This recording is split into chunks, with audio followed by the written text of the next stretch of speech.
मेरी सभी को नववर्ष की बहुत बहुत शुभकामनाएं। आज एक 11 साल के बच्चे के मन में जिज्ञासा उत्पन्न हुई कि वह गीता के सूक्ष्म अर्थों को जाने, और मुझे ये सौभाग्य प्राप्त हुआ। और मैं अब एक छोटे से बच्चे जो अभी 11 साल का ही है, उसे गीता के अर्थ समझाने जा रही हूँ। इस मन के चक्रव्यूह में फंसी यह चेतना किस प्रकार मुक्त हो, यह ज्ञान भगवान श्री कृष्ण ने अर्जुन को दिया। आइए इस बच्चे के साथ में मैं ये गीता शुरू करती हूँ। गीता का प्रथम अध्याय, आइए सुनते हैं। Of pilgrimage at Kurukshetra, desiring to fight, what did they do? Text 2. Sanjay said, O king, after looking over the army arranged in the military formation by the sons of Pandu, King Duryodhan went to his teacher and spoke the following words. Text 3. O my teacher, behold the great army of the sons of Pandu, so expertly arranged by your intelligent disciple, the son of Drupad. Text 4. Here in this army are many heroic bowmen equal in fighting to Bhim and Arjun. Great fighters like Yuyudhana, Virat and Drupad. Text 5. There are also great heroic powerful fighters like Drishtaketu, Chekitana, Kasiraj, Urujit, Kunti Bhoj, Saibya. Text 6. There are mighty Yadhumanyu and the very powerful Uttamoja, the son of Subhadra and the sons of Draupadi.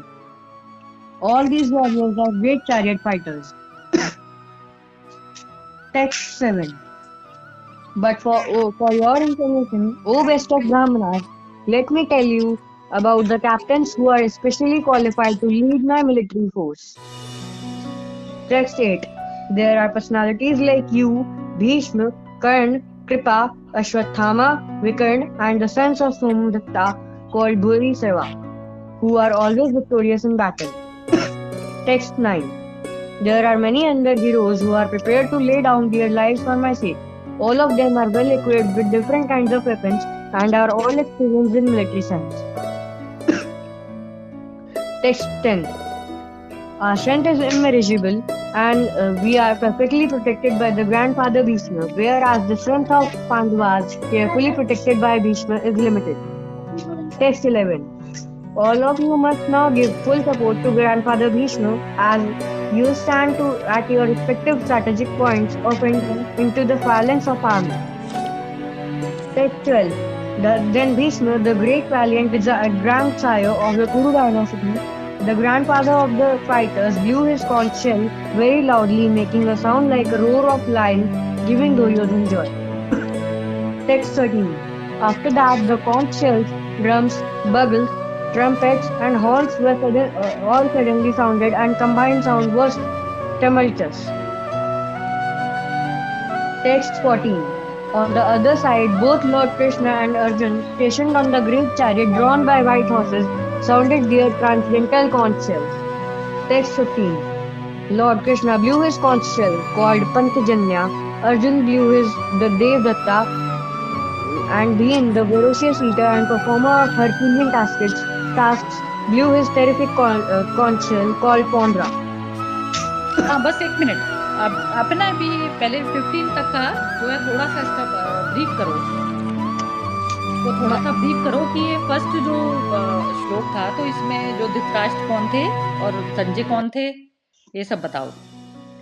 अच्छा, तो धृतराष्ट्र शांतनु के बेटे थे। शांतनु के 2 wife थी, उनमें से गंगा थी और एक वाइफ थी जिससे पांडु हुए थे और धृतराष्ट्र हुए थे। ये जन्म से ही अंधे थे धृतराष्ट्र, और जो गंगा थी उनसे उनको भीष्म पितामह हुए थे। हाँ, बिल्कुल करेक्ट। तो संजय जो थे वो धृतराष्ट्र के सारथी थे। हाँ, करेक्ट, बहुत बढ़िया। और ये जो है, अब ये क्या बताना चाह रहे हैं, ये जो संजय से क्या पूछ रहे हैं धृतराष्ट्र संजय से पूछ रहे हैं कि कुरुक्षेत्र में क्या चल रहा है। हाँ, और कुरुक्षेत्र में किस लिए हुए थे, क्या हुआ था? धर्म भूमि कुरुक्षेत्र में किस लिए इकट्ठे हुए थे सब? क्या कहते हैं, लड़ाई लड़ने के लिए, मतलब धर्म की लड़ाई लड़ने के लिए। हाँ, तो धर्म की लड़ाई किस लिए बोली जाती थी इसमें? क्योंकि वो मतलब अपने धर्म के लिए लड़ी गई थी। धर्म क्या चीज होती है? धर्म किस उसका नाम है? धर्म को कैसे डिफाइन करोगे? धर्म धर्म वो है कि मेरे को वो मतलब कॉन्शियसनेस हासिल करनी है, वो धर्म है मेरा। क्या धर्म है? कॉन्शियसनेस। कॉन्शियसनेस पे जो आकर जब आप कॉन्शियसनेस के हिसाब से जब आप लेते हैं और फिर बाहर में आप जो भी कुछ करते हैं ना, तो उसमें बाहर में आपका कोई सेल्फिश मोटिव से जो भी आप काम कर रहे हैं ना, तो वो धर्म नहीं अधर्म होता है। अब जहाँ पर आपका सेल्फिश मोटिव खत्म हो जाता है तब आप धर्म में सेटल हो जाते हैं। सेल्फिश हाँ मोटिव के बिना, without any selfish motive, when you do something then you are established in dharma. हाँ तो जिसकी जो चीज है उसको वहां उसको वो चीज दे दो, अपने पास में ना रखो किसी की कोई भी चीज। तो ये चीज जो होता है धर्म होता है, ठीक है। हाँ तो हाँ अब उसमें लेकिन ये क्या होता है, जैसे माइन्यूट पॉइंट पर जब करी जाती है तो कॉन्शियसनेस वाले लेवल पर मैं कंप्लीट हूँ। ये बॉडी जो है मेरे को एज एन इंस्ट्रूमेंट है और एक कार की तरह है, इसको मेरे को ड्राइव करना है। इसके जो हाँ मन बुद्धि और ये जो सब है ना, इंद्रियां इंद्रियां होती हैं, जैसे आंख नाक कान, इन सब से हम जो टोटल जो वर्ल्ड है उसको परसीव करते हैं। अब परसीव करते हैं तो जो भी हम परसीव करते हैं तो वो सारी जो परसीव जो कर रहा है वो हमारी ये बॉडी सब चीजें देख रही है, सब कुछ कर रही है। लेकिन अब जो जो सॉफ्टवेयर के मतलब जो हार्डवेयर के थ्रू जो अंदर जा रहा है तो वो सॉफ्टवेयर बन गया। अब सॉफ्टवेयर को मैं कैसे ऑपरेट करती हूँ? सॉफ्टवेयर क्या है? मैं अपने आप को, कॉन्शियसनेस को यदि मैं भूल जाऊं और जो मेरे अंदर जो चीज आई है मैं उसको सच मान लूं, तो और वो है क्या? वो फॉल्स है, वो फॉल्स हाँ है। तो फॉल्स को मैं मान लेती हूँ मैं, कि मैं कर रही हूँ। लेकिन क्या होता है, मैं मशीन को मैं मान लिया, और जबकि हाँ मशीन में नहीं थी। तो जब जब ये वाला चीज जब मनुष्य भूलता है, ह्यूमन बीइंग भूलते हैं, बाकी दूसरी जो स्पीशीज है उनमें फैसिलिटी नहीं होती कि वो ये चीज सोच सके, क्योंकि उनका जो केंद्र होता है लाइफ का, जो सेंटर पॉइंट होता है, वो सेंटर पॉइंट उनका लाइफ का प्रकृति होती है। मतलब ये जो नेचर, जो मटेरियलिस्टिक वर्ल्ड होता है, तो मटेरियल के हिसाब से जीते हैं। लेकिन ह्यूमन बीइंग में ये बुद्धि से अपने आप को अलग कर सकती है। बुद्धि होती है ना, ह्यूमन बीइंग में होती है ये बुद्धि। तो ह्यूमन जब डिसीजन जब सही सेंटर से लेता है, जो कॉन्शियसनेस वाले सेंटर से लेता है, तब उसका डिसीजन वो ठीक करता है। अब वो भूल जाता है कभी, वो ऑपरेट करने लगता है मटेरियल से, तो वहाँ दिक्कत आती है। तो अब इस कारण जो ये युद्ध की भी और ये जो बाहर की जो सिचुएशंस जो अराइज होती है ना हमारी, क्योंकि हम पकड़ लेते हैं बाहर की चीज को, हमारा मन पकड़ लेता है, और फिर मन के अकॉर्डिंग हम मूव करने लगते हैं। तो जैसे ही हम मन के अकॉर्डिंग मूव करने लग जाते हैं तो हम मन के बन जाते हैं, हम मन के अंदर कैद हो जाते हैं। उसको क्या हाँ बोलेंगे? स्लेव हो जाते हैं, मन के स्लेव हो जाते हैं। अब उसको हमें मन से, अपने ही मन से लिबरेट होना है, तो उसको लिबरेशन कहा जाता है, अपने ही मन से लिबरेट होना। तो मन क्या चीज है? मन हो गया सॉफ्टवेयर, हार्डवेयर होगी बॉडी, और मैं जो कॉन्शियसनेस हो गई उनको ऑपरेट करने वाली। अच्छा हाँ, ऐसा होता है। तो अब इसमें अब ये बताओ कि ये तो सब था। हाँ, अब इसमें तो ये बस अब ये दुर्योधन बता रहे थे, दुर्योधन ने दोनों सेनाओं में कौन कौन से ने किस किस में कहाँ कहाँ पार्टिसिपेट करा, ये चीज बता रहे हैं। और जो इनके जो द्रोणाचार्य भीष्म पितामह थे, तो उन्होंने इसको ये जो सामने सेनापति की तरह से वो ऑपरेट करते कौरवों की सेना को, द्रोणाचार्य और भीष्म पितामह, और बाकी जो इसकी जो दूसरी जो पांडवों की जो सेना थी उसके बारे में बताया। और एक मैंने आपको बताया था उसका जो ये शंख का मतलब, तो ये हाँ। शंख का मतलब क्या बताया था मैंने आपको? शंख का मतलब था अंदरूनी आवाज। अंदरूनी आवाज। तो अंदरूनी आवाज क्या होता है? जैसे अब हमें जो बाहर की जो साउंड जो दिखाई देती है ना, चाहे हम कुछ भी जो बोलते हैं, करते हैं, कुछ भी करते हैं, लेकिन वो आ रही तो हमारे मन से है ना। हाँ मन एक हमारा एक शंख की तरह है, उसमें ध्वनि जैसे हमारे मन में जो चीजें चल रही होती है उसके हिसाब से ध्वनि निकलती है बाहर। अब जैसे मैं गुस्से में हूँ तो मेरे अंदर से बाहर में बिल्कुल क्रोध वाली वाणी होगी, जिससे दूसरे को भी पता चल जाएगा कि मैं गुस्से में हूँ। हाँ तो वो दिखने में बाहर से गुस्सा तो दिख रहा है, लेकिन वो आ कहाँ से रही है? वो मन के अंदर से आ रही है ना। मन में हाँ आ रही है, क्योंकि हमारे मन में जैसे अब किसी आपके साथ भी स्कूल में यदि बच्चे कोई गलत बिहेवियर कर देते हैं, या कोई टीचर किसी को ज्यादा अप्रिशिएट कर देती है, किसी बच्चे को ज्यादा क्रिटिसाइज कर देती है, तो हाँ उसमें जो मन में एक बच्चे के भी ये चीज पैदा हो जाती है ना कि टीचर उसको अप्रिशिएट कर रही है, उसको ज्यादा चाहती है। तो ऐसी वाली जो भावनाएं होती है ना हमारे अंदर, हम हमारे अंदर वो बॉडी कॉन्शियसनेस से आती है, बॉडी से आती है ना, क्योंकि बॉडी हमारा जो मेन जो वो था, मतलब कारण जो था ये जो थॉट बनने का, वो थॉट बनने का कारण बॉडी था। अब ये जो बॉडी है, अब बॉडी से बियॉन्ड हम कैसे जाएंगे? तो वो जब जब हम मन से लिबरेट होंगे तो हम ये देखेंगे कि टीचर जो भी कर रही है नहीं कर रही है, वो उसकी अपनी जर्नी है, लेकिन मेरी जर्नी क्या है कि मैं अपने ऊपर जो मेरी अपनी इंद्रियां, जो भी चीजें, जो दृश्य, जो भी सीन्स जो मेरे माइंड में लेकर आ रही हैं, तो उस पे मेरा पूरा कंट्रोल हो कि क्या चीज मुझे लेनी है और क्या चीज मुझे छोड़नी है। हाँ अब क्या होता है कि मेरा कंट्रोल नहीं रहता ना। मैं कहती हूँ कि मेरे को किसी ने बोला कुछ चीज, तो मैं फौरन जो है रोने बैठ जाती हूँ, तो वो यानी कि मेरा अपने ऊपर माइंड पे मेरा कंट्रोल नहीं है ना। मेरा माइंड ने जो चीज ली और मैंने उसके साथ में मैं मर्ज हो गई और मैं अपने आप को हाँ भूल गई। हाँ तो ये गलती बार बार जो है ह्यूमन बीइंग करता है। और वो क्या होता है, ज्यादातर 99.9% लोग इसी तरीके की लाइफ जीते हैं, और अपनी इस जो अपॉर्चुनिटी थी इससे फ्री होने की, मन से फ्री होना, मतलब डेथ एंड बर्थ के बियॉन्ड जाना, क्योंकि उसका तो कोई डेथ और बर्थ नहीं है ना। कॉन्शियसनेस का कोई डेथ और बर्थ नहीं है। कॉन्शियसनेस वो तो हमेशा है, हाँ हमेशा एग्जिस्ट करती है वो। अब हम हाँ मान लेते हैं जो शरीर जो कर जाता है, हम उसको मान लेते हैं कि मैं मर गया। मैं नहीं मरता, वो कॉन्शियसनेस हमेशा रहती है, क्योंकि लेकिन हमने उसको टेस्ट नहीं किया। हम टेस्ट नहीं करते ना उसको, टेस्ट नहीं, क्योंकि जो बॉडी चली जाती है, जो बॉडी के थ्रू जो बोल रहा होता है, वो जब बॉडी जब एक्ट नहीं कर रही होती तो हम समझते हैं वो चला गया, लेकिन वो गया नहीं होता, वो होता है, वो एग्जिस्ट अच्छा करता है। तो वो होती है आत्मा, सोल होती है वो हमारी, ठीक है। तो ऐसा होता है। तो ये जो जितना भी हम सारा जो चीज खेल जो देखते हैं ना बाहरी तौर का, तो वो सारी चीजें हमारे कहाँ से आती है? सीड इसका कहाँ होता है? मन में। मन ही में ही सीड पैदा होता है ना हर चीज का हमारा, क्योंकि कॉन्शियसनेस तो देखने वाली है, उसको ऑपरेट करने वाली है, तो फिर कॉन्शियसनेस का कोई रोल ही नहीं है। मन के सीड को देखती है, मन जो है मैनिफेस्ट करके जो है चीजें जो है बॉडी के थ्रू करता है। तो लेकिन अब क्या होता है, मन जब हमारा आत्मा की तरफ जब पीस चाहता है, मन हमेशा कहता है मैं पीस में चला जाऊं, तो वो क्या कहता है कि जो भी वर्ल्ड से मेरे को जो भी कुछ आ रहा है, तो मैं उसको जो है भारी, मेरे को नहीं उस पर रिएक्ट करना, मेरे को जो सही लगता है मैं वो करूंगा। तो उसकी जो अपनी अंदर की जो माइंड की जो स्टेबिलिटी है ना, वो बनती चली जाती है। और जितना माइंड स्टेबल होता चला जाता है, स्टेबिलिटी माइंड की होना मतलब आत्मा में आप मर्ज होते जा रहे हो, क्योंकि आत्मा तो कभी भी विचलित नहीं होती ना, वो कभी भी परेशान नहीं होती। वो परेशान नहीं होती कॉन्शियसनेस कभी, लेकिन जब तक कॉन्शियसनेस मन के साथ अटैच है तो वो बार बार परेशान होती है मन को देख के। तो जब जैसे जैसे हमारे अंदर स्टेबिलिटी आती चली जाती है, तो ये मेन जो गीता का पर्पस ये है कि जो ह्यूमन बीइंग जो लाइफ जो जीते हैं ना, वो ह्यूमन बीइंग जो लाइफ जीते हैं, वो करंट में भी एक मेडिटेटिव लाइफ जिए, मतलब अपने ऊपर पूरा कंट्रोल हो, तो तब आप हर मोमेंट को जो है एक एंजॉयबल तरीके से आप जी सकते हैं। आप उसमें रोएंगे नहीं, परेशान नहीं होंगे, कुछ नहीं, क्योंकि जो बाहरी वर्ल्ड से जो भी कुछ आप ले रहे हैं, तो आपका पूरा होल्ड है अपनी बॉडी पर कि आप नहीं लेंगे, आपको जो सही लगेगी चीज आप वही करेंगे।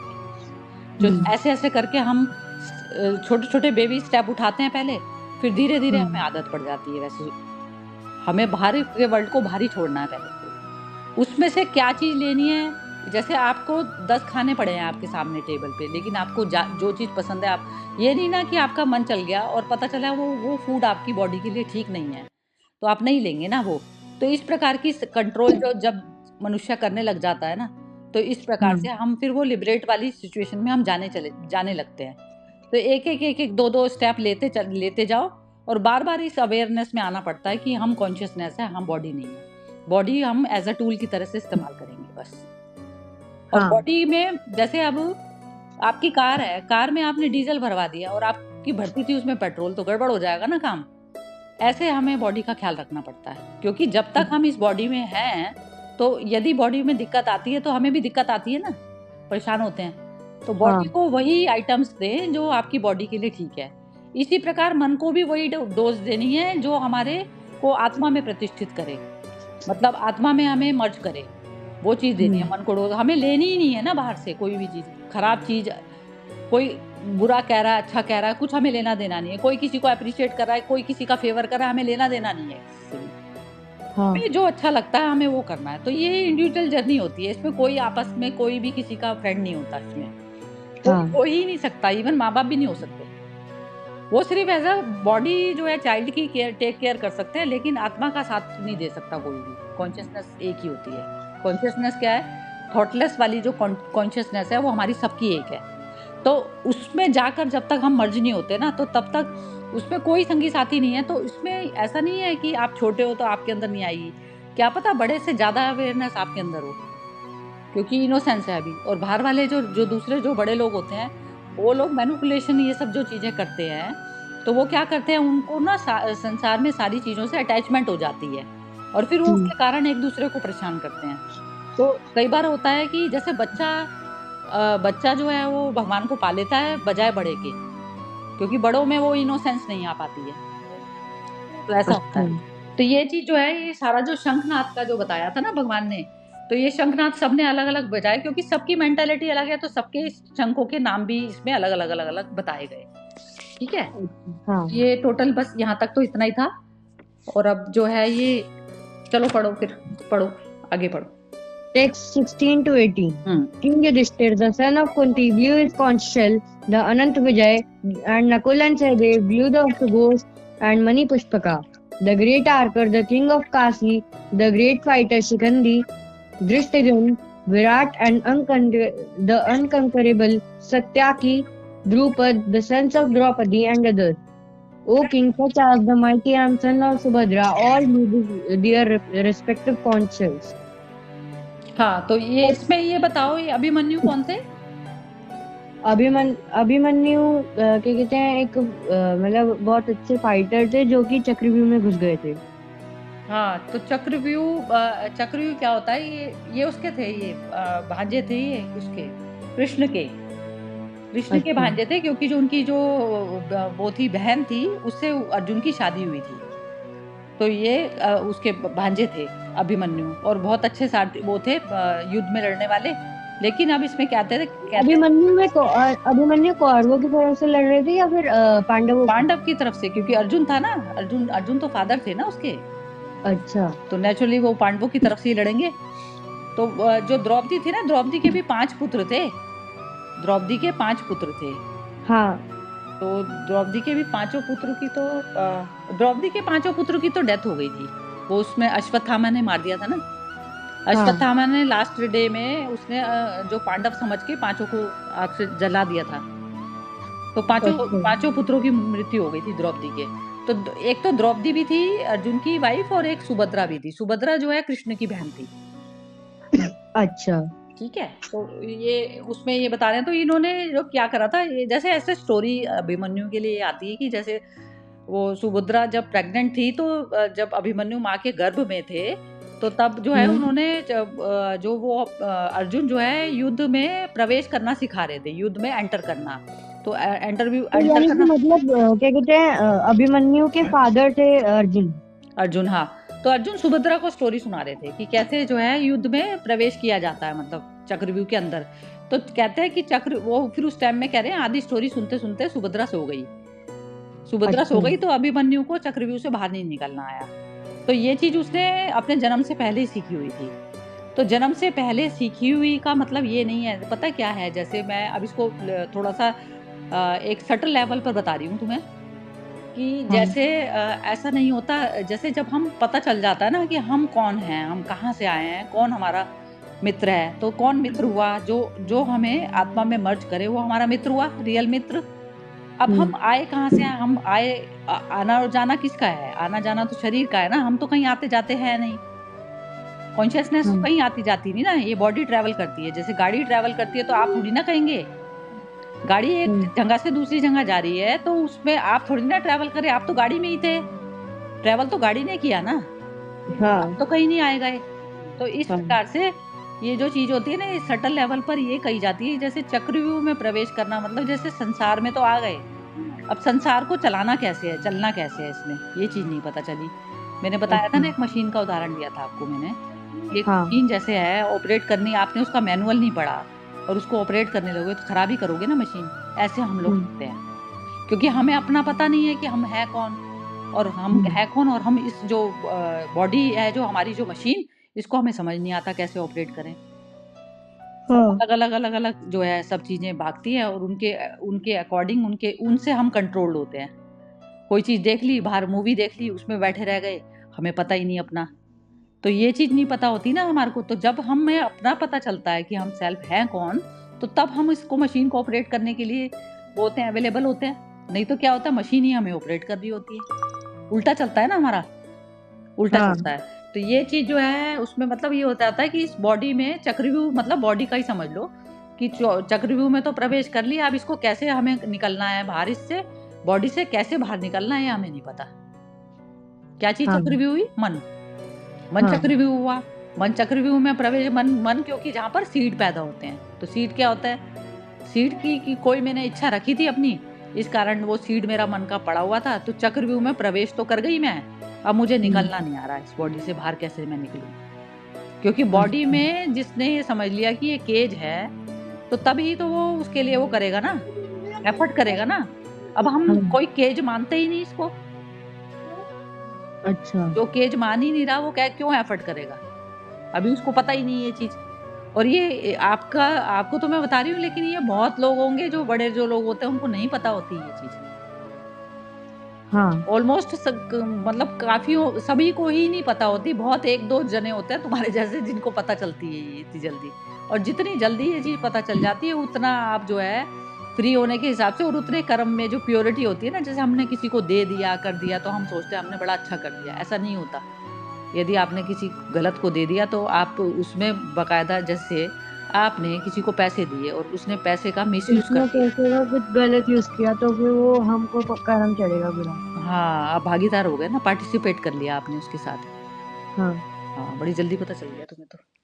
बहुत जल्दी पता चल गया, ठीक है, बहुत बढ़िया।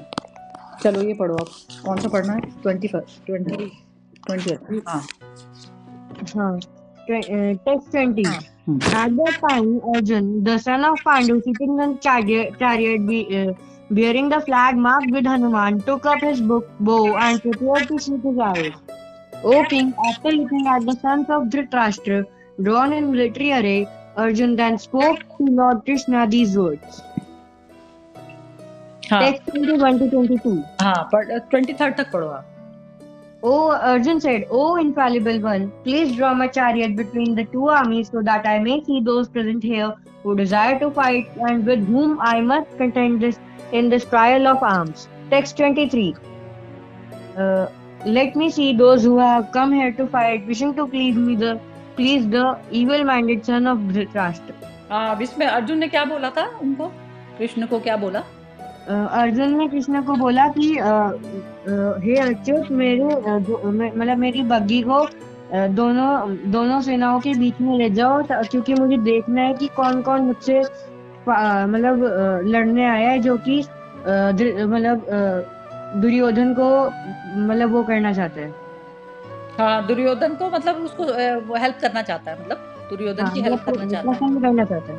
हाँ, तो वो कह रहा है मैं जरा देख लूँ कौन जो है, मतलब इसका जो खुद ही जो मतलब गंदा है, जो इंसान है, जो दूसरों का भी लेके हड़पा है, तो उसकी हेल्प करने के लिए भी जो लोग तैयार खड़े हैं, तो वो भी तो खराब ही हुए ना फिर।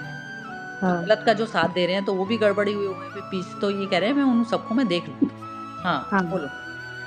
Text 24. Sanjay said, O descendant of Bharat, having thus been addressed by Arjun, Lord Krishna drew up the fine chariot in the midst of the armies of both parties.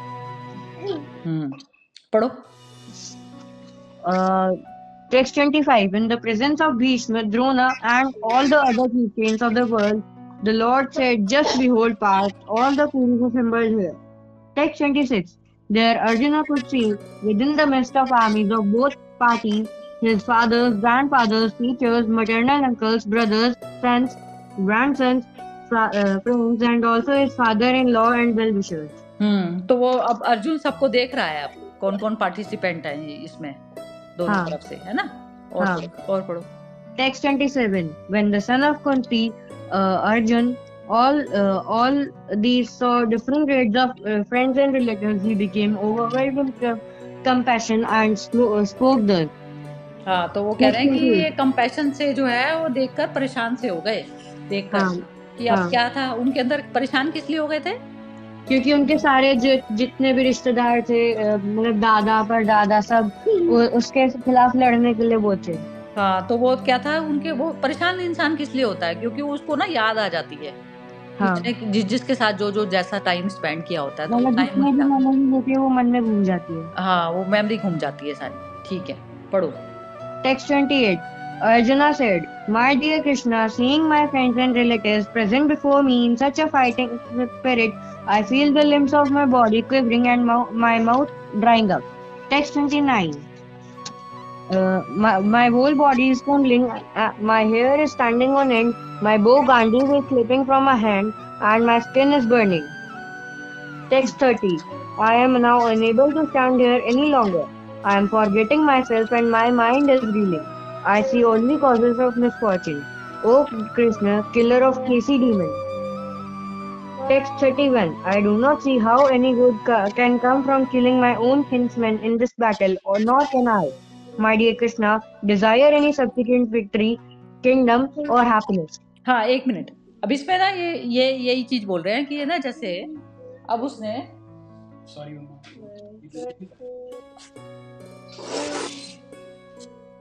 अब उसमें ना ये चीज़ बोल रहे हैं, जैसे अब उसने जो सामने वो देखा ना, सीन देखा, अब हाँ, उसने सीन देखा सारे, उसमें उसके माइंड में मेमोरी घूम गई। अब मेमोरी घूमने के बाद तब में वो उन सबको अब ये मारने के देखो, लिए हिचकिचा रहा है। हाँ, हाँ, हाँ, हाँ, तो उसका जो, आप ये देखो, अब उसने बाहर से, ऐसा नहीं है कि उसको कोई भूख लगी है, प्यास लगी है, या उसको सन से उसकी स्किन जलने लग गई। उसकी स्किन किससे जलने लगी? उसकी स्किन जलने लग गई उसका डर से। डर से जलने लग गई। तो डर से नहीं, डर से भी नहीं हुई है, इमोशनल हो गया वो। हाँ, मतलब उसको लगा कि मैं इनको मार के क्या ही करूंगा, ये सब तो मेरे रिश्तेदार हाँ, हैं। तो जो थॉट्स है, मतलब थॉट हमारे ऊपर बाहर के एटमॉस्फेयर से भी ज्यादा इफेक्ट करते हैं। हाँ करते हैं ना?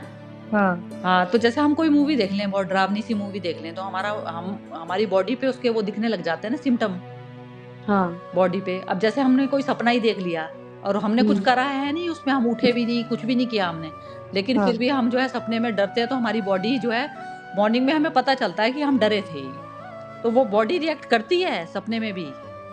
जब आप हाँ कभी कोई बुरा सपना देखते हो, तो ये जो माइंड होता है ना, इस तरीके से फंक्शन करता है। तो माइंड का जो रोल है, वो इतना जबरदस्त रोल प्ले करता है। यदि माइंड को हम आत्मा में मर्ज होकर यदि नहीं जिए ना, तो ये माइंड अपना पूरा खेल चलाता रहता है। माइंड कह देता है मैं ही हूँ, तू नहीं है। वो क्या कहता है, रियल जो ओनर है ना, रियल हाँ ओनर जो इस बॉडी का है, वो रियल ओनर को तो सामने ही नहीं आने देता। किस लिए नहीं आने देता? जैसे एक सन है। अब ये मेरे को बताओ कि जो जो जो मून है, वो किससे एनर्जी लेता है? जो मून है वो किससे एनर्जी लेता है? हाँ, वो अपने आप से। नहीं, सन से लेता है ना। अच्छा। हाँ, सन से, नहीं पता? सन से लेता है ना एनर्जी। मुझे अब नहीं पता। हाँ, सन से सारे जितने भी प्लेनेट, पूरा जो प्लेनेट में जितने भी स्टार्स है ना, सब सन से मिलती है उनको रोशनी। अच्छा। हाँ, सन से मिलती है। तो अब क्या है, अब सन से उसको मिलती है, लेकिन मून ये कहता है, मून है, ईगो एक तरीके से मून है। मतलब जो मन है ना, मन को ईगो कहा जाता है। तो जो हाँ मन है वो है, क्या है, मून है। अब वो ले हाँ तो एनर्जी किससे रही है? मुझसे ले रही है। हाँ लेकिन वो कहती है नहीं, मैं ही हूँ। वो चाहती नहीं कि मैं आऊँ सामने, हाँ क्योंकि मन को उसके अकॉर्डिंग करना पड़ेगा ना, नहीं तो काम तो मन करना नहीं चाहता। हाँ तो मन का इतना बड़ा जबरदस्त रोल होता है, वो बॉडी को अपने हिसाब से घुमाना चाहता है। तो अब हमें क्या करना है? हमें क्या करना है? उसको हटाना है, मतलब उसका मतलब भूलना है उसको। उसको हमारे को अपने हिसाब से घुमाना है। हाँ उसको छोड़ना है ना पकड़ना है। उसको हमें अपने अकॉर्डिंग घुमाना है। मतलब उसकी हिम्मत कैसे हो जाती है मन की, कि वो हमारे ऊपर रूल करने लग जाता है, जबकि हमसे ही ले रहा है। हाँ हमसे ही एनर्जी ले रहा है, और हम पे रूल कर रहा है। वो रूल कर रहा है ना, क्योंकि वो तो चाहता है हम सोते रहें। हाँ हम सोते रहें, वो अपना काम चलाता रहे। ऐसे चलते हैं हम लोग ज्यादातर। 99% लोग ऐसे चलते हैं। हाँ तो बस ये वाला है रूल हर वक्त। तो ये जो है, अब ये देखो बॉडी पे कितना इफेक्ट उसने जो है उसके डाल दिया, मन ने, जो उसके मन में थॉट्स आए। ठीक है ना? हाँ चलो पढ़ो फिर, और पढ़ लो फिर। Text 32 to 35. Hmm O Govinda, of what avail to us are a kingdom, happiness, or even life itself, when all of those for whom we may desire them are now arrayed on this battlefield? O Madhusudan, when teachers, fathers, sons, grandfathers, maternal uncles, father-in-law, grandsons, brothers-in-law, and other relatives are ready to give up their lives and properties and are standing before me, why should I wish to kill them? uh, even though they might otherwise kill me. O maintainer of all living entities, I am not prepared to fight with them, even in exchange for the three worlds, let alone this earth. What pleasure will we derive from killing the sons of Dhritarashtra? Text 36. Sin will overcome us if we slay such aggressors. Therefore, it is not proper for us to kill the sons of Dhritarashtra and our friends. What should we gain, O Krishna, the husband of goddess of fortune? And how could we be happy by killing our own kinsman? Hmm Text 40. नहीं एक minute. हाँ text हाँ text 37 to 38.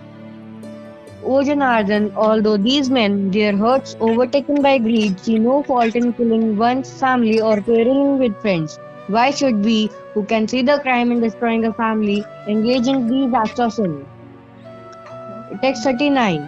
With the destruction of dynasty, the internal family tradition is vanquished, and thus the rest of the family becomes involved in irreligion.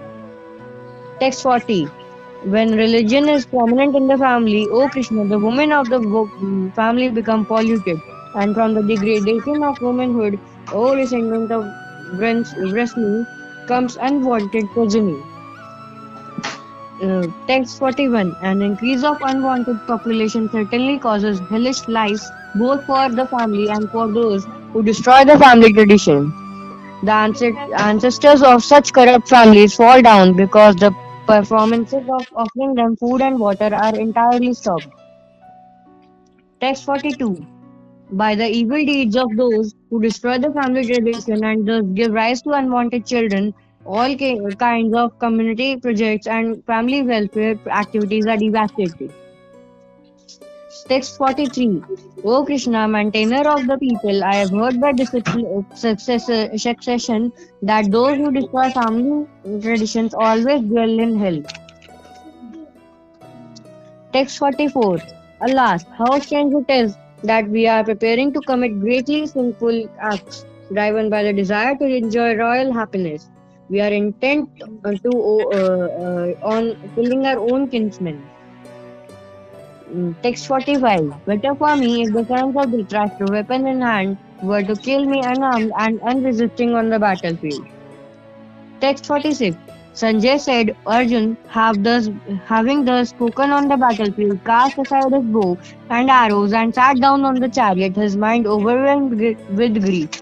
हाँ, तो अब इसमें ना ये लास्ट में जो है संजय ने मतलब उसको जो धृतराष्ट्र से के जो श्लोक पूछने से जो बताया जो संजय ने, तो ये संजय बता रहे हैं धृतराष्ट्र को, कहाँ पर हाँ बैठे हुए, महल में ही बैठे हुए बता रहे हैं। ठीक है, फार साइटेडनेस आ गई थी ना उसके अंदर, वो उसने दे दी थी ये जो वो थे ना व्यास मुनि थे ना, व्यास जी का मैंने बताया था ना आपको।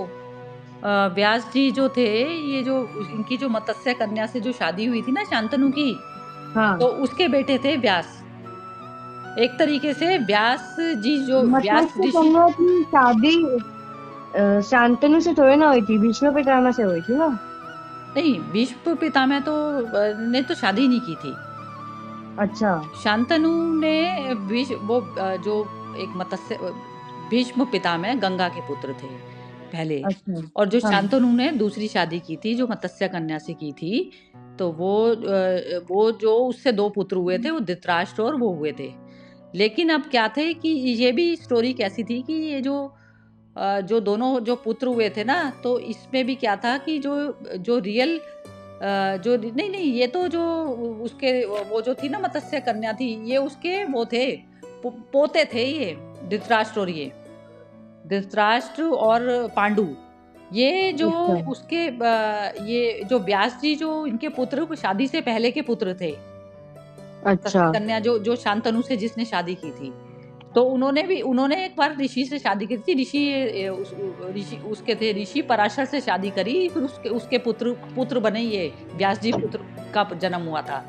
तो व्यास जी के एक तरीके से व्यास जी को इसने बुलाया था क्योंकि इसके जो दोनों पुत्र थे वो उसमें डेथ हो गई थी, दोनों की वाइफ विधवा थी, विडो थी वो। तो उसने बोला अच्छा कि मेरे को हमें तो संतान चाहिए राज्य चलाने के लिए आगे, तो इसने अपने ही पुत्र को बुला लिया था। तो फिर वो आए तो उन्होंने एज अ विटनेस की तरह से ये जो गीता जो लिखी है ना, गीता तो व्यास जी ने लिखी है ये। गीता किसने लिखी है? व्यास ने। व्यास कौन थे? इसके पुत्र थे। इसके जो मत्स्य कन्या जिसने शांतनु से विवाह करा था, जिसके धृतराष्ट्र और वो पोते थे, लेकिन जो इसके रियल पुत्र थे दोनों, उनकी डेथ हो गई थी। विचित्र वीर्य और क्या था, एक और था। तो दो पुत्र थे। ये भी पढ़ोगे ना आप स्टोरी तो तब पता चलती है एक्चुअली ना पर महाभारत की। शांतनु के तो बेटे थे ना वो, पांडु और धृतराष्ट्र। शांतनु के बेटे नहीं थे, पोते थे। अच्छा हाँ, पोते थे। उनके और बेटे, फिर उनके दो बेटे हुए थे उससे। मत्स्य कन्या जो थी ना, वो उसका नाम क्या था, मैं नाम भूल रही हूँ। तो वो जो उससे जो दो बेटे हुए थे, नहीं, उनकी शांतनु के 2 बेटे हुए थे ना। दो बेटे जो हुए थे वो ये नहीं थे, धृतराष्ट्र और ये नहीं थे। अच्छा शांतनु के जो दो बेटे हुए थे वो विचित्र वीर्य और चित्रकेतु था। दो थे, दो पुत्र थे अच्छा अलग। तो वो किसी युद्ध में मर गए थे। अच्छा तो उनकी जो दोनों वाइफ विडो रह गई थी, अच्छा तो इन्होंने अपने पुराने पुत्र को बुलाकर उनसे जो है वो संपर्क करवाकर बच्चे पैदा करवाए थे। समझ गए? अच्छा ये आप नेट पे मैं आपको स्टोरी का लिंक भेजूंगी तो उसमें पता चल जाएगा आपको। ठीक है, अच्छा आप एक बार पढ़ोगे ना तो तब पता चल जाएगा। तो इसमें ऐसा, ये एक्चुअली ये जो स्टोरी जो सारी है ना, टोटल है तो महाभारत एक घर की फैमिली की ही, और उसका हाँ लिखने वाले भी। तो उसमें कहते हैं कि जैसे आप एक एज अ विटनेस की तरह से लिखते हो ना, मतलब जैसे आपकी जो फैमिली जो भी कुछ आपकी लाइफ में चल रहा है, आप तो विटनेस ही हो ना। जो हाँ कॉन्शियसनेस है वो तो शरीर के अंदर वो रहती है, लेकिन शरीर के साथ अटैच नहीं है वो। हाँ वो शरीर को, जैसे आप गाड़ी हो, गाड़ी में चल रहे हो तो आप कोई गाड़ी थोड़ी ना बन जाओगे। हाँ तो ऐसे हम अटैच तो नहीं हो, हम हैं उसके अंदर, लेकिन हम उससे अटैच नहीं है, हम उससे जुड़े नहीं हुए हैं। उसके हाँ हम उससे अलग है। हम उससे अलग हैं। हाँ, हाँ तो ये जब लेवल आता है तो आप जितनी भी बॉडीज हैं अपनी भी, तो उसमें जब आपको अटैचमेंट नहीं होती तो आप उसको एज अ विटनेस की तरह देख पाते हैं ना। इसमें ये हाँ चीज हो रही है, उसमें जैसे किसी बॉडी को चोट लग रही है, हाँ ऐसे होता है। मुझको नहीं लग रही, उस बॉडी को लग रही है, ऐसे होता है ना। तो हाँ उस लेवल पर व्यास जी बैठे थे, उस लेवल पर थे व्यास। तो व्यास ने ये जो महाभारत लिखी है, पूरी महाभारत में से गीता एक छोटा सा पार्ट है महाभारत का, जो भगवान कृष्ण ने अर्जुन को निकाला कि तू सही कर्म कर, और तू सही कर्म से ये जो जैसे जो मैं बता रही थी ना, ये चक्रव्यूह जैसे ये बॉडी ही चक्रव्यूह है। अब इस चक्रव्यूह से मैं बाहर कैसे निकलूं, तो बाहर मैं कैसे कर्म करूं कि जिससे मैं निकलूं। तो भगवान कृष्ण ने ये ज्ञान दिया कि तू इस चक्रव्यूह में से कैसे बाहर निकलेगा, कि जिससे तू इस बॉडी में फंसे ना, तू उस बॉडी से बाहर निकल जाए। बाहर निकलने के लिए अब मेरे को हर हर क्षण हर मोमेंट पे मेरे को कैसा चीज एक्ट करना चाहिए। जैसे हाँ हम जो पूजा पाठ ये सब करते हैं ना, ये सब बिल्कुल बेकार की चीज है, कुछ भी नहीं करना चाहिए ये सब। अच्छा हमें सिर्फ हमारे सही एक्शन हमारे को इस बॉडी से फ्री कर पाते हैं, अदरवाइज नहीं तो हम फ्री नहीं हो सकते। फिर हमें बॉडी दोबारा मिल जाती है, उसमें हम फिर फंसे रहते हैं बार बार। तो नहीं, पर वो वाला चक्रव्यूह क्या था जो जिसमें अभिमन्यु घुसा था? वो चक्रव्यूह तो ना, वो बाहर का जो जिस तरीके से जो बता रहे हैं ना, ये जो कृष्ण ने जो ज्ञान जो अर्जुन को दिया, वो तो चक्रव्यूह वो युद्ध का बता रहे हैं जो बाहर का, लेकिन है ये इनर नहीं, ये में। बाहर वाला चक्रव्यूह क्या था? जैसे ही है ना, नहीं वो तो चक्रव्यूह ऐसा बता रहे हैं कि जैसे बाहर में युद्ध हो रहा है, बाहर में हाँ महाभारत का कोई युद्ध हो रहा है, तो उसमें जैसे पहले कौन घुसेगा और फिर घुस के उसको कौन कौन रोक लेगा। जैसे सामने वाली सेना बता देगी, जैसे बीच में कोई आ गया, घुस गया, और उसके चारों तरफ में वो कैसे उसको चक्रव्यूह को तोड़ के वो अपने आप को बचाएगा कैसे। ये तो फिजिकल वाली बात हो रही है, लेकिन ये फिजिकल वाली बात नहीं है, क्योंकि कृष्ण इसमें जो बीच में आए हैं, ये इसलिए आए हैं कि हम अपने मन के चक्रव्यूह को तोड़कर अपने अपने आप को पहचाने। मतलब मन के अच्छा। चक्रव्यूह को तोड़कर, जिसमें मन में कैद है ना हम, जिस हम्म। मन के उसमें हम कैद हैं, उसमें से निकले हम बाहर। मेन इसका सटल जो अर्थ है, इसका जो मीनिंग है वो ये है। ये सटल मीनिंग अच्छा। कोई भी नहीं बताता। सब लोग वैसा बताते हैं, ये फिजिकल वाला बताते हैं, ये स्थूल बॉडी की तरह से बताते हैं। मतलब जो हमारी बॉडी है ना, उसके हिसाब से बताते हैं हम, लेकिन ऐसा नहीं है इसका मीनिंग। इसके मीनिंग हमें ये देखना पड़ता है कि हम बार-बार जो मन के उसमें गुलाम बन जाते हैं, तो उसमें से हम कैसे फ्री हुए। अब जो अच्छा। जो बेसिकली अभी कौन फँसा हुआ है चक्रव्यूह में? अभी इसमें कौन फँसा हुआ है चक्रव्यूह में? सबसे अभी इसमें अर्जुन फंसा हुआ है। अर्जुन फँसा हुआ है। तो अब इसको कृष्ण बता रहे हैं कि तो उस चक्रव्यूह, अब किसके चक्रव्यूह में फँसा हुआ है वो? अपने मन के चक्रव्यूह में अपने फँसा हुआ मन है के ना। चक्र में। अब वो तरह-तरह की डेफिनेशन दे रहा है। बेसिकली चक्रव्यूह तो एक फिर ट्रैप हो गया ना। ट्रैप हो गया, और वो किसका ट्रैप हो गया? वो मेरे अपने वो मन का मन का ट्रैप है। ट्रैप, मेरे मन का ट्रैप है वो। मतलब जैसे मन ने मेरी ट्रैप बिछाया ताकि वो हम अपने रियल सेल्फ को पहचान ना पाए। हाँ, अरे वाह! ये तो पता है, क्या कहते हैं, मैं जो है ना गिरी, ये तो इतने सारे लोगों को बता चुकी, लेकिन आज तक भी नहीं बोला किसी ने ये वाली बात। अच्छा। ये तो बहुत ही बढ़िया बता दिया। बस तो तुम्हारे को तो बहुत ही क्लियर है। बस यही है इसका मीनिंग, यही है बार-बार। तुम्हें पर जो तो रियल वाला जो चक्रव्यूह था फिजिकल वाला, तो वो अभी भी है। वो कुछ मैटर ही नहीं करता ना। वो तो कुछ जैसे अब वो कहते हैं हम, जैसे अब आपको पता चल जाए कि आप कौन है, आप कौन है। आप हाँ। जब वो हैं, कॉन्शियसनेस है, और जब बॉडी, तो आप लास्ट उस मूवमेंट तक जो बॉडी की है, बॉडी को किसी ने तोड़ दिया, फोड़ दिया, तो वो चक्रव्यूह किस चीज का हुआ? कुछ भी नहीं है चक्रव्यूह। उसमें चक्रव्यूह क्या है? किसी ने मशीन को तोड़ दिया, आग लगा दी, उसमें मैटर क्या करती है चीज? मेन जितना, जब हमारा माइंड से जब हम स्ट्रांग होते हैं, तो हम हार कर भी जीत जाते हैं ना। हाँ। हम हार के भी जीत जाते हैं। जब एक आत्मा जो चीज है जिसको हम मार ही नहीं सकते, हाँ। तो जब हम वो हैं, तो उसमें फिजिकल में तो फिर हम मैक्सिमम पावर लगा देंगे ना, अपनी मैक्सिमम पावर लगा देंगे, चाहे जीते चाहे हारे। हमारे लिए एक तरीके से एक एंजॉयमेंट ही रहेगा ना, वो भी तो खेल की तरह रहेगा। हाँ। हमारे लिए तो वो दुख का कारण नहीं है ना कि किसी ने हमको मार दिया, कुछ कर दिया, या हम हार गए किसी से। तो हारे क्या? कौन हारा? मैं थोड़ी ना हारा, बॉडी हारी। हाँ। बॉडी हारी, और किसी की कोई वीक बॉडी है, किसी की कैसी बॉडी है, किसी की कैसी है, तो बॉडी हार गई। या किसी पे थोड़ी छोटी कार है, किसी पे बड़ी कार है, और बड़ी कार थोड़ी सी जीत गई, छोटी कार, तो उसमें कुछ फर्क पड़ता है। तो मैं उस ढंग से ऑपरेट करूं उस चीज को। कई बार होता है बड़ी गाड़ियों वाले भी हार जाते हैं। बड़े आपकी हाँ। फिजिकल मसल वसल खूब स्ट्रांग है, लेकिन आप मेंटली वीक हो गए। अब जैसे हाँ। अर्जुन हुआ पड़ा है, अब अर्जुन की शिविर कर रही है ना बॉडी, तो अच्छी हाँ। बॉडी भी क्या करेगी जब आपका माइंड ही अपने कंट्रोल में नहीं है? तो हाँ। वहीं हार गए ना आप। और जिसका माइंड अपने कंट्रोल में है, तो वो हार के भी जीत जाता है। हाँ। बस जब आपको अपना रियल सेल्फ आपकी पता ही है अपनी, तो फिर आप हार के भी जीत गए ना। आप तो वैसे ही जीत गए ना, आप हमेशा ही जीते हुए ही हैं जब माइंड आपके कंट्रोल में है। और जब आपके माइंड आपके हाथ में नहीं है, तो फिर आप जीत कर भी हार जाते हैं, ना। तो ये चीज होती है, ये है गीता का मेन। तो ये आज हमारा ये फर्स्ट चैप्टर पूरा हो गया।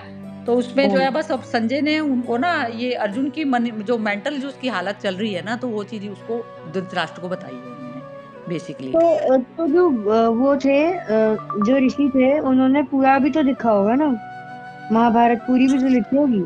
हाँ, पूरी देखिए ना, और क्या पूरी लिखी हुई है। महाभारत के तो बहुत सारे पार्ट हैं। ये तो गीता तो 45 मिनट्स जो है, जब युद्ध में जब पार्टिसिपेट हो रहा था, तो उस समय जब उसने बीच में रथ लेके गए ना, तो तब जो जाके जब वो शिविर करने लगा, तो तब उन्होंने रोक के उसको, रथ को रोक के, तो उन्होंने युद्ध शुरू ही नहीं करने दिया जब तक वो सेंटर पे नहीं आया अपने अर्जुन। अच्छा। तो ये गाइड करी, मतलब एक अच्छे उसने रियल फ्रेंड ने अपने उसकी फ्रेंड की हेल्प करी। अब क्या है, वो गलत सेंटर से यदि ऑपरेट करता, वो भाग जाता, सपोज करो वो भाग जाता, जैसे शिविर कर रहा था, वो कह रहा था मैं अपने को क्यों मारूं, तो अब वो जो दुर्योधन जो गलत आदमी है, वो बन जाता राजा। हाँ। गलत, जो पहले उसका हड़प रहा है, फिर बाद में प्रजा भी तो सारी दुखी थी ना। उस समय जब किंग जब वो करता था, रूल करता था, तो उस समय किंग भी तो अच्छा होना चाहिए ना, तभी तो वो अपनी पब्लिक को खुश रख पाएगा। हाँ, अब वो सब दुखी होंगे। तो इस प्रकार से जैसे ये जो चीजें आती है तो हमें सही उसको फॉलो वो करना चाहिए। ये नहीं कि राज्य के लालच में मैं ले लूं या वैसे ले लूं, लेकिन वो उस समय उसका दुर्योधन का राज्य राजा बनना ही ठीक नहीं था, क्योंकि वो आदमी मनुष्य ही गलत था। अब उस समय में जो वो होती थी ना, जो हमारी जो सारी जो पब्लिक होती थी, तो वो सारी एक बच्चे की तरह से होती थी पहले के टाइम में। अच्छा। राजा को ख्याल रखना पड़ता था ना अपनी उसका, कोई कहाँ पर हम्म, क्या कमी है कुछ है, तो वो सब चीजें जो राजा को देखनी होती थी। जैसे आज की डेट में गवर्नमेंट देखती है ना हमारे की सड़कें खराब है कुछ है, तो ऐसे करके लेती है ना, वो हमसे पब्लिक से टैक्स लेती है, हाँ, करती है सारा कुछ। तो उस समय में राजा करते थे ये सब, अच्छा। राजा लोग करते थे। तो उस समय हम्म, ऐसा होता था। ठीक है ना? तो हम्म। लेकिन काफी अच्छी क्लैरिटी है, बहुत ही बढ़िया रहा, है ना? ठीक है। पर ये तो गीता है ना, तो गीता के और भी तो वो होंगे, मतलब जैसे पूरी महाभारत है, गीता उसका एक पार्ट है, हाँ। तो इसके और भी तो पार्ट्स होंगे, मतलब गीता के अलावा। गीता के अलावा पार्ट जो है वो सारे महाभारत के हैं ना, कि महाभारत में जो जो चीजें घटनाएं जो घटी है ना, जो हाँ, तो इंसिडेंट घटे उनका हैं, उनके ऊपर भी तो बुक लिखी हुई होगी, उनका नाम क्या है? महाभारत है, महाभारत के पार्ट्स है ना, तो महाभारत का 1 पार्ट 2 पार्ट ऐसे होंगे। अच्छा। हाँ, ऐसे पार्ट हैं, तो उसमें हाँ वो पूरा है वो भी। हाँ, ठीक ठीक कह रहे हो, वो भी पूरा है, नेट पे से मिल सकता है वो। अच्छा। लेकिन उसमें तो युद्ध का ही बताया होगा ना, जैसे प्लान करा। अब जैसे अच्छा। उसका होना है, हाँ, सपोज करो, उसमें तो मतलब युद्ध के बारे में बताया होगा ना। जैसे अभी भीष्म पितामह को मारना है उसको, अर्जुन को, आप सपोज करो, जैसे हाँ, भीष्म पितामह को मारना है, तो उसकी तो प्लानिंग क्या प्लान स्ट्रेटेजी, बनाया? उसकी स्ट्रेटेजी तैयार करी जाएगी ना पहले दिन। हाँ, तो स्ट्रेटेजी में अब फिर उसके हाथ पैर कांपेंगे, तो हाँ, वो कहेगा ये तो मेरा दादा था, अब मैं इसको क्यों मारूं। फिर पहले तो उसको उसको मनाना पड़ेगा, अर्जुन हाँ, को। हाँ, तो वो भगवान कृष्ण उसको कहेंगे कि भाई कि तू मान जा, कैसे कैसे मानेंगे। तो फिर वो उसकी भी, हर किसी की मृत्यु का जो है ना कोई एक कारण होता है, कॉज होता है ना, कॉज एंड इफेक्ट से चलता है ना हमारे कर्म। कॉज हाँ, होता है, कारण होता है, और फिर इफेक्ट होता है उसका। तो हर किसी की मृत्यु का कोई ना कोई कारण तो होना है। मृत्यु मतलब बॉडी की जो मृत्यु होनी है, तो सबका कोई ना कोई कारण बनेगा। किसी की एक्सीडेंट से होनी है, किसी की लाइफ पूरी हो जाती है, कार हाँ, रिटायरमेंट वाली उस पे आ जाती है तो हो जाती है। तो ऐसे मृत्यु के हर हर किसी के कॉज एंड इफेक्ट हैं। तो अब ये जो कॉज एंड इफेक्ट से जो जुड़ी है बॉडी, वो पुराने उससे जुड़ी हुई है हमारी, जो पुराने प्रीवियस बर्थ में हम क्या क्या करके आए हैं। तो अब हमारी किस कारण मृत्यु होगी, ये चीज पहले से डेस्टिन्ड है, हाँ। डेस्टिन्ड है ये पहले से। अच्छा। हम उसको इवन चाहे हम कॉन्शियसनेस वाले लेवल पर हम चाहे इस बॉडी को अब ऑपरेट कर रहे हैं, लेकिन हमारी जो बॉडी है वो उससे बंधी हुई है, उसमें फ्री नहीं है, क्योंकि कर्मिक अकाउंट से बॉन्डेज मिली हुई है ना हमें। हाँ, तो अब ये बॉडी किस तरीके से जाएगी, ये पहले से डेस्टिन्ड है, इसको हम चेंज नहीं कर सकते, वी कांट चेंज। हम हाँ, जो नए जो कर्मास बनाते हैं, तो नए कर्मा जो है हमारी डेस्टिनी और आगे लिखते हैं, लेकिन हमारी पुरानी डेस्टिनी को चेंज करने की किसी में भी पावर नहीं है। अच्छा। डेस्टिनी चेंज नहीं की जा सकती, उसको खत्म करके, भुगत के खत्म करके किया जाता है, कि ताकि हम और ऐसे खराब ना करें जिस कारण हमारे को ये बॉडी खराब मिली है। मतलब कि जैसे अगर मैंने अब अच्छे कर्म कर दिए और मेरे कोई बुरे कर्म नहीं रहे, तो मेरा अभी एक और बार जन्म होगा, जब तक मेरे पहले के कर्मिक अकाउंट सेटल नहीं हो जाते। पहले के कर्म सेटल नहीं हो जाते वो तो चलेगा, आपकी बॉडी कम मिली है, ज़्यादा मिली है, वो आपके पुराने कर्मिक अकाउंट से मिली है। लेकिन अब इस समय में यदि मैं ज़ीरो वाले जब कर्म करती हूँ, तो ज़ीरो में फिर मैं आगे बॉडी नहीं बनाती है, लेकिन ये आपकी इच्छा है कि मैं दोबारा आऊँ, तो उसमें फिर बेटर कर्म करो। अच्छा। हाँ, बेटर कर्म मतलब सही कर्म करो, किसी का लो मत, किसी का वैसा नहीं, मतलब प्योर कर्म करो, प्योर। हाँ, ऐसे ऐसे कर्म करोगे तो फिर वो आपका अकाउंट क्या होता है, डेबिट की तरफ पर जाता चला जाएगा। मतलब आपका जैसे जो वो है, तो आपको बड़ी सुंदर बॉडी मिलेगी, बड़ा सुंदर सब कुछ मिलेगा, ऐसा सब कुछ मिलता है इस तरीके से। वो सब चीज़ें हमारे उससे होती है। लेकिन यदि बॉडी से ही मुक्ति चाहिए, बॉडी चाहिए ही नहीं, अब आप कॉन्शियसनेस में अपने पूरे कंप्लीट हो, आपको दोबारा में आना ही नहीं, क्योंकि क्या है कि अब जैसे सुंदर भी मिलेगा, लेकिन जब कभी जाएगी बॉडी, तो उस समय तो दर्द तो होता ही है ना। हाँ, बॉडी जब छूटती है तब तो दर्द, तो आदमी कहता है मैं दोबारा लूँ ही क्यों इसको, ये जब बॉडी, इसमें बीमारी भी आती है, सुंदर भी बॉडी है, लेकिन फिर भी उसमें कभी-कभी तो बीमार होता ही है इंसान, कभी-कभी हाँ, कुछ होता है। तो ये सब चीज़ों से भी जब इंसान बिल्कुल मतलब थक जाता है, तो फिर वो कहता है मैं बॉडी ना लूँ, तो फिर वो उस लेवल पर कर्म करना पड़ता है हमें, जहाँ पर हम कॉन्शियसनेस वाले पे, तो हम उसमें हम पर अपने कर्मों के अगर मेरे जो पुराने वाले जो कर्मिक अकाउंट्स है मैं आगे के कर्मिक अकाउंट्स ना बनाऊं, अच्छे बनाऊं। अच्छे बनाओ। हाँ, तो मतलब ना ही बनाऊं, मतलब 0 लेवल पे ऑपरेट करूं। तो मेरा जो दूसरा जन्म होगा उसके अंदर भी तो फिर मतलब दूसरे कर्म भी तो करूंगा ना मैं। उस वाले जन्म के अंदर मुझे नॉलेज नहीं रहेगी ना इतनी कि मैं वो मतलब मेरे अंदर चेतना है, ये है वो है। नहीं नहीं, वो रहेगी। वो तो जितनी नॉलेज आपने इस उसमें ले ली, क्योंकि चेतना तो वही है ना जिसने ली है।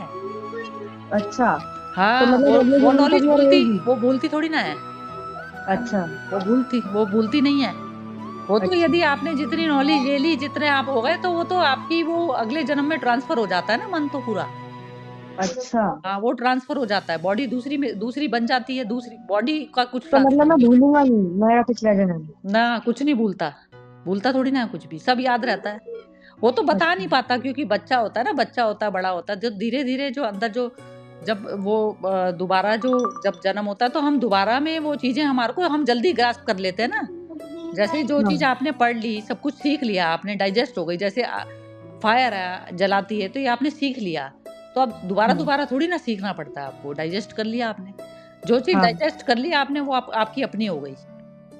अच्छा, ऐसे होता है, ट्रांसफर हो जाती है ये। नेक्स्ट। पर तब भी रिवाइज तो करना ही पड़ेगा ना। नहीं नहीं, रिवाइज भी नहीं करना पड़ता। वो ना भगवान ने ऐसा दिया है कि ये जो जन्म मृत्यु का ना, जैसे हम दूसरी बॉडी में देते हैं ना, तो सुप्रीम पावर तो है ही ना। सुप्रीम हाँ। पावर में हमें मर्ज होना है। तो मर्ज होना अच्छा। है, तो सुप्रीम पावर इस चीज को टेक केयर करती है। वो दोबारा में आपको वो चीज याद दिला देती है ना, वो वापस आ जाती है आपकी। अच्छा। हाँ, ऐसा नहीं होता, नहीं होती। ये तो जो आप जैसे अब अच्छे कर्म बनाते हो, कुछ करते हो, तो वो तो नेक्स्ट बर्थ में आपके ट्रांसफर होंगे ही होंगे, 100%। अच्छा। वो चीज से तो उस पे तो ना लॉ ऑफ नेचर काम करता है ना। अच्छा। नेचर का लॉ काम करता है उस पे। लॉ होता है ना। वो अच्छा। तो जो चीज आपकी हो गई ना। तो अच्छा। लेकिन आपका क्या चीज है ना, आपकी कॉन्शियसनेस है ना सिर्फ। बाकी हाँ। नेचर ने ये जो बॉडी दी है, इसको बॉडी को आपको यूज करना है। तो यदि आप दोबारा भी ये चाह रहे हो, तो आपने अच्छे उसमें कर्म किया है, आपका कोई मोटिव है कि अब दोबारा लोगे तो मैं जो है क्या करना चाहता हूँ, मैं प्राइम मिनिस्टर बनना चाहता हूँ, करना चाहता हूँ, तो वो भी जो नेचर है, वो ये डिजायर हमारी पूरी करती है। अच्छा। नेचर हमारी मदर है ना, रियल मदर हमारी नेचर है। ओ। वो पूरी करती है जो डिजायर आपके अंदर रह जाती है, वो डिजायर सीड बनकर नेक्स्ट बॉडी में ट्रांसफर हो जाती है। और वो फिर पूरी होती है। वो पूरी होती है। डिजायर के कारण ही तो हम अभी भी हैं। हमने चूज करा है कि ये हमारे माँ बाप हों। हमें अच्छा। हमें पता नहीं है, लेकिन हमने चूज किया है। चूज किया है, इसीलिए प्रकृति ने हमें उस घर में जन्म दिया है। अच्छा। हाँ, ऐसे होता है।